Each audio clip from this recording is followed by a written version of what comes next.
आज मैं चाहता हूं कि आप मेरे साथ खोलिए लूक अध्याय 4 को। यीशु की परीक्षा हुई है उजाड़ में। शैतान ने उसे परीक्षा में डाला है। शैतान ने प्रभु यीशु को टेम्प्ट किया था और यह सच में एक परीक्षा थी। यह एक सच्ची और जेन्युइन परीक्षा थी और 3 बार शैतान ने यीशु को टेम्प्ट किया और यीशु ने शैतान पर जीत पाई। और उसने ऐसा किया वचनों का इस्तेमाल करके। उसने कहा ऐसे लिखा है। उसने शैतान के साथ बहस नहीं की, उसके साथ डिबेट नहीं की। जब टेम्पटेशन आई तो उन्होंने वचनों का इस्तेमाल किया। और इसलिए बहुत जरूरी है कि जितना हो सके हम वचनों को याद करें, क्योंकि जब टेम्पटेशन आती है तो इसे भगाने का यही तरीका है कि आप वचनों का इस्तेमाल करें, क्योंकि यह वचन आत्मा की तलवार है। और इस परीक्षा के बाद हम पढ़ना शुरू करते हैं। और वह नाजरत में आया जहां वह पाला पोसा गया था और अपनी रीति के अनुसार सब्त के दिन आराधनालय यानी चर्च में जाकर पढ़ने के लिए खड़ा हुआ। आप कहां जाते हैं रविवार को? क्योंकि यह वचन कहता है कि अपनी रीति के अनुसार। यीशु खुद आराधनालय में जाया करते थे वफादारी से। यशायाह भविष्यवक्ता की पुस्तक उसे दी गई और उसने पुस्तक खोलकर वह जगह निकाली जहां पर लिखा हुआ था। यह यशायाह का अध्याय 61 था। अगर आप पुराने नियम में से देखना चाहते हैं तो पुराने नियम से पढ़ते हुए वह कहते हैं कि प्रभु का आत्मा मुझ पर है, इसलिए कि उसने कंगालों को सुसमाचार सुनाने के लिए मेरा अभिषेक किया है और मुझे इसलिए भेजा है कि बंधुओं को छुटकारे का और अंधों को दृष्टि पाने का समाचार प्रचार करूं और कुचले हुओं को छुड़ाऊं। और फिर आगे वचन 19 और 20 में लिखा है, और प्रभु के प्रसन्न रहने के वर्ष का प्रचार करूं। तब उसने पुस्तक बंद करके सेवक के हाथ में दे दी और बैठ गया। और आराधनालय के सब लोगों की आंख उस पर लगी थी। आज रात मैं आपसे कहना चाहता हूं कि हम भी अपनी आंख को प्रभु यीशु पर लगाएं, इसलिए क्योंकि वह क्या है, वह कौन है और वह आपके लिए क्या कर सकता है। आज रात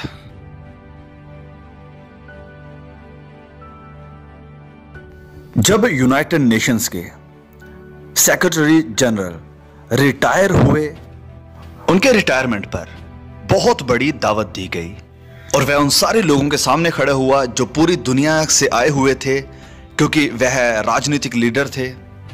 और उसने कहा कि मैं जो कुछ भी हूं, जो कुछ भी मैंने किया है और जो कुछ भी मैं करने वाला हूं, इसका सारा श्रेय बुद्धा को जाता है। मैं अपने विश्वास से, अपने मजहब से नहीं शर्माया। बुद्धा जो कि इंडिया से आता है और मिस्टर जनरल सेक्रेटरी महिमा कर रहा था बुद्धा की कि उसने उसके लिए क्या किया है। वह उत्साहित था और बुद्धा के नाम से नहीं शर्माता था। हम में से कितने लोग प्रभु यीशु के लिए ऐसे खड़े होंगे और कहेंगे कि जो कुछ भी मैंने किया, जो कुछ भी मैं हूं और जो कुछ भी करने वाला हूं, ये सब यीशु मसीह की वजह से है।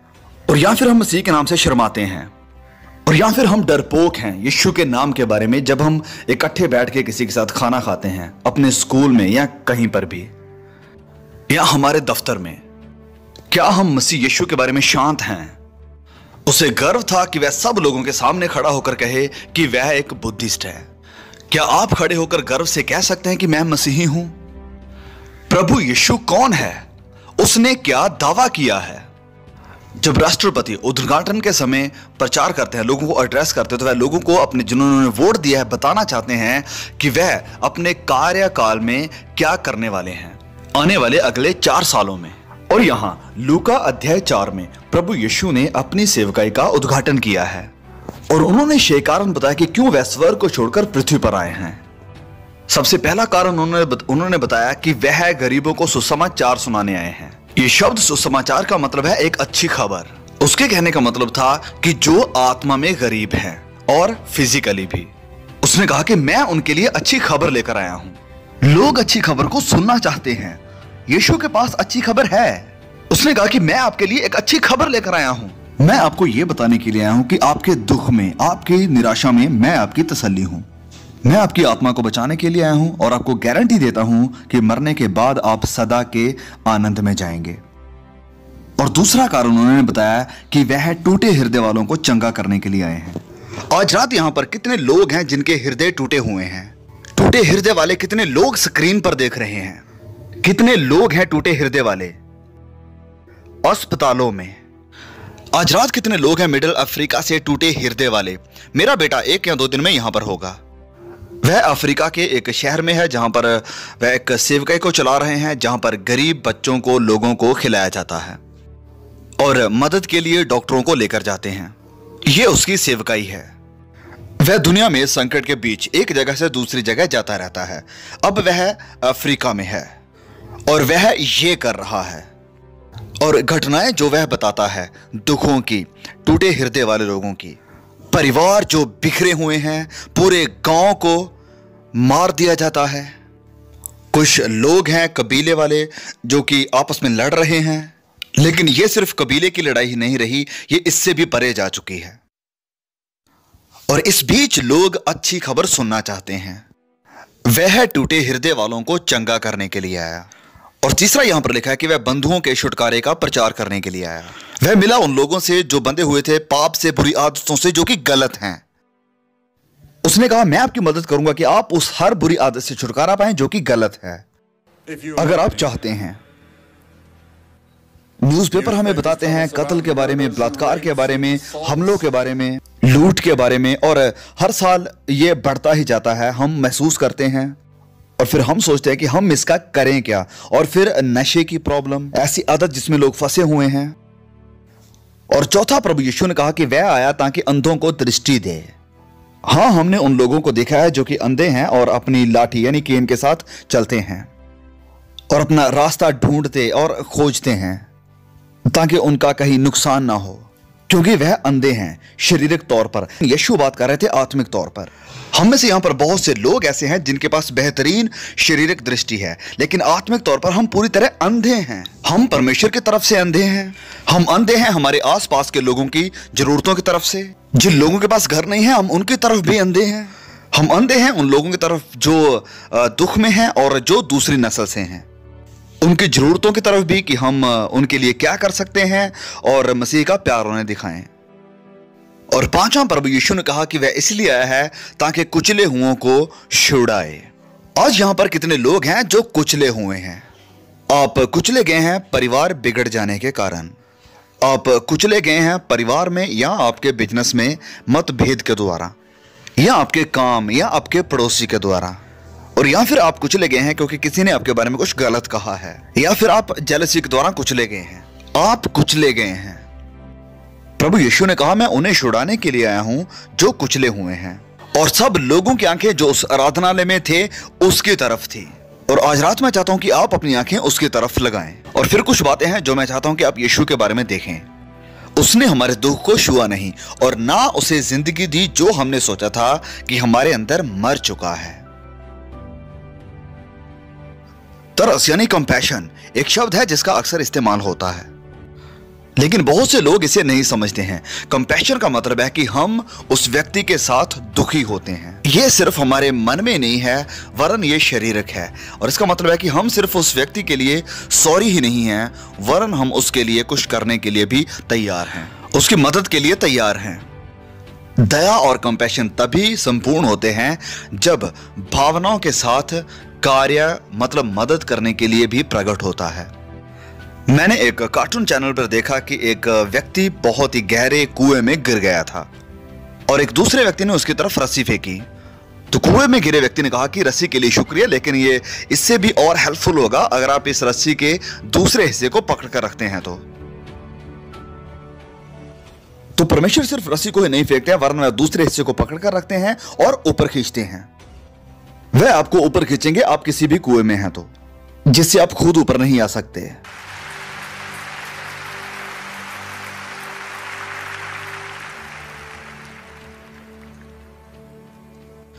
अमेरिका में बहुत ज्यादा वायलेंस बढ़ चुका है। पिछले कुछ सालों में बहुत से वायलेंस अपराध हुए हैं। भूख, घर नहीं है, अन्याय। गवर्नर यहां पर बैठे हुए आपको बता सकते हैं कि इतने बड़े ओहायो जैसे राज्यों में भी ये सारी प्रॉब्लम्स शामिल हैं और ऐसी प्रॉब्लम्स हर रोज सामने आती हैं। और इन्होंने हमसे कहा कि वह अपने कर्तव्य को पूरा नहीं कर सकते थे परमेश्वर की मदद के बिना। और यह सच्चाई है। और फिर बहुत से लोगों में आत्मिक बीमारियां हैं। निकोदेमस एक बहुत ही बड़ा लीडर था, एक मजहबी लीडर था, और वह यीशु के पास रात के समय आया और वह प्रभु यीशु के साथ आत्मिक विषय पर बातें करना चाहता था। और प्रभु यीशु ने उससे कहा कि निकोदेमस, तुझे नए सिरे से पैदा होना पड़ेगा। तुम्हें चाहिए परमेश्वर की जिंदगी तुम्हारे अंदर, तुम्हें नया जन्म देने के लिए। और जब तक तुम नए सिरे से पैदा नहीं हो जाते, तुम परमेश्वर के राज्य में नहीं प्रवेश कर सकते। और निकोदेमस ने कहा कि जब इंसान बूढ़ा हो गया तो वह फिर दोबारा कैसे जन्म ले सकता है। यीशु ने कहा कि इसमें एक रहस्य है। ये इस हवा की तरह है जो बहती है। आप इसके सबूत को देख सकते हैं, लेकिन आप इसे जाकर पकड़ नहीं सकते हैं कि आप इसे पकड़कर जाकर लैब में स्टडी करें। लेकिन आप इसके प्रभाव को देख सकते हैं। जब यीशु आपकी जिंदगी में आता है, आप नए सिरे से पैदा होते हैं और आप इसके प्रभाव को देख सकते हैं। फिर नया प्यार, नई खुशी, नई जिंदगी, नया आनंद आपकी जिंदगी में होता है जो पहले कभी नहीं था।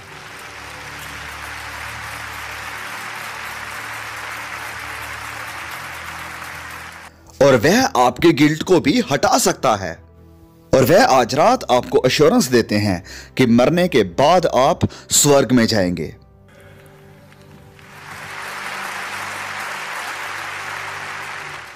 देखिए, यह बहुत ही दिलचस्प है कि जब प्रभु यीशु क्रूस के ऊपर कुर्बान हुए और फिर मृतों में से जी उठे, उसने सब लोगों को चंगा नहीं किया जो बीमार थे, उसने सब लोगों को नहीं खिलाया जो भूखे थे, लेकिन फिर भी उसने ये कहा कि मैंने वो काम पूरा कर दिया है जो करने के लिए तूने मुझे भेजा था।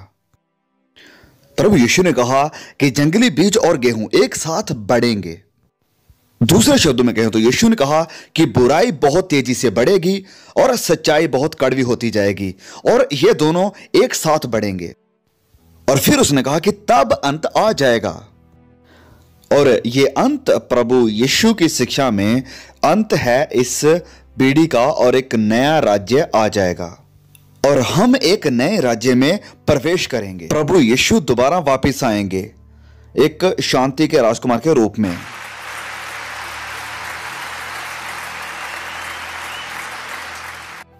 और फिर वह सलीब पर लटका हुआ मसीही था, रचने वाला मसीही,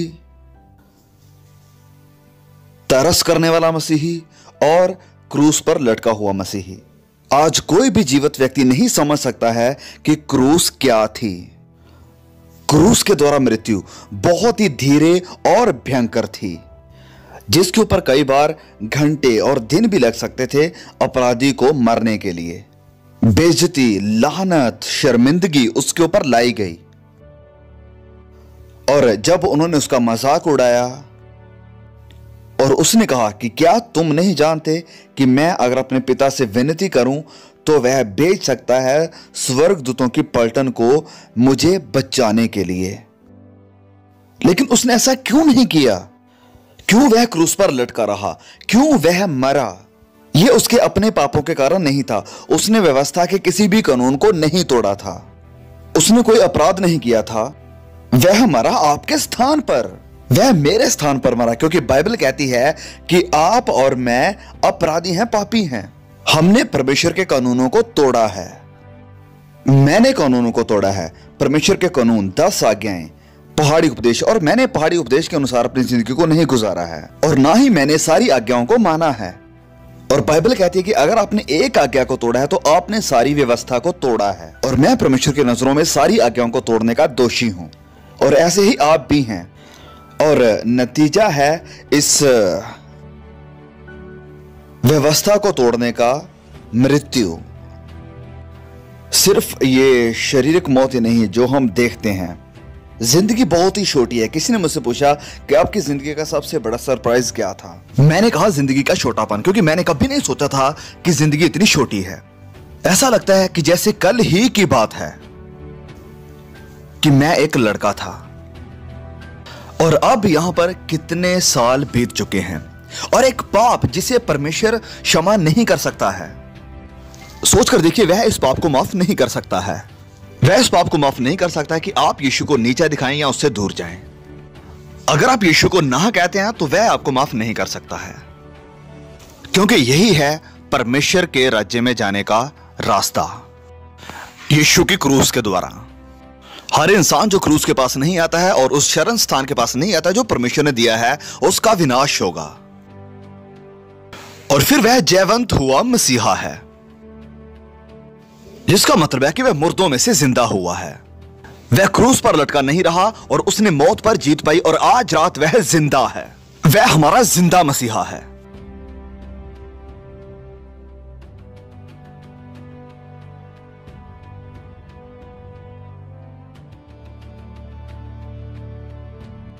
वह जिंदा मसीहा है और मैं आपको आज रात मरा हुआ मसीहा ऑफर नहीं कर रहा हूं, वरन एक जिंदा मसीहा, और जो एक दिन राजाओं के राजा और प्रभुओं के प्रभुओं के रूप में आने वाला है। उसने कहा जीवन और पुनरुत्थान मैं हूं, और अगर कोई मुझ पर विश्वास करता है तो फिर चाहे वो मर भी जाए वो जिंदा रहेगा। उसके पुनरुत्थान का 100 से भी ज्यादा बार नए नियम में जिक्र हुआ है। वह आज भी मौजूद है और वह ऐसा मसीहा है जो आपको बचा सकता है। वह आपको बदल सकता है और लोग यहां पर खड़े होकर कह सकते हैं कि हां, उसने मुझे बदल दिया, मसीह मेरे जीवन में आया।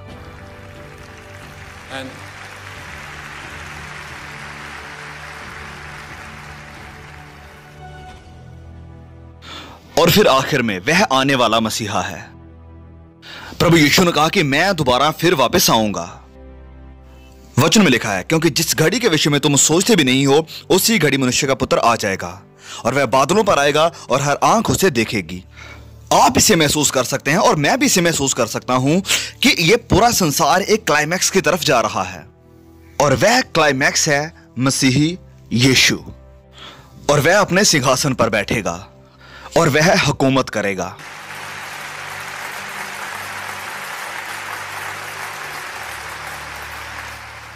अब आपको क्या करना होगा?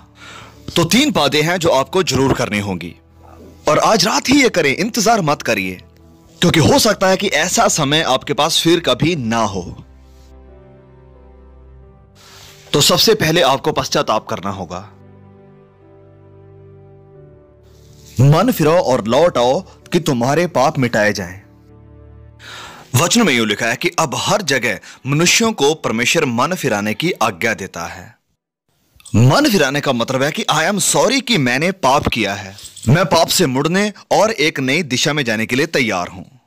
प्रभु, अगर आप मेरी मदद करते हैं तो अगर अपने आप में मैं मन फिराव नहीं कर सकता हूं, वरन आपकी मदद से। और फिर दूसरा, आपको यीशु पर विश्वास करना होगा, अपनी आंखें उसकी तरफ लगानी होंगी। अपनी मजहबी बैकग्राउंड पर भरोसा मत करिए या अपने अच्छे कामों पर। परमेश्वर से कहिए कि प्रभु, हां, मैं जानता हूं कि मैंने पाप किया है।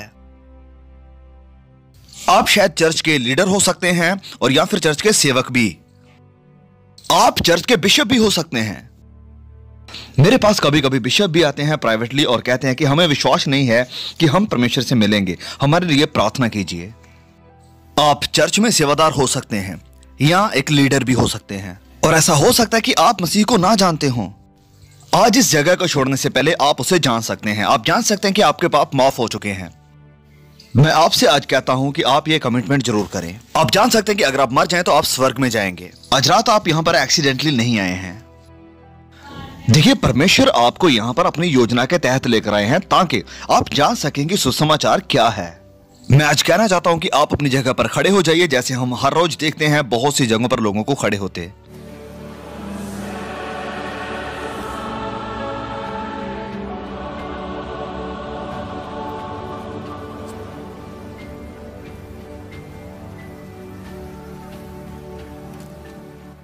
मैं कहना चाहता हूं आप लोगों को जो स्क्रीन पर देख रहे हैं कि आप भी यही सेम कमिटमेंट बना सकते हैं जहां कहीं भी आप हैं। जैसे कि यहां पर ओहियो में लोग परमेश्वर के लिए खड़े हो रहे हैं।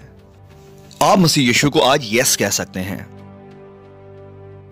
अब कह सकते हैं कि प्रभु मेरी जिंदगी में आइए, मैं अपने पापों से पश्चाताप करता हूं और मैं आपको स्वीकार करता हूं।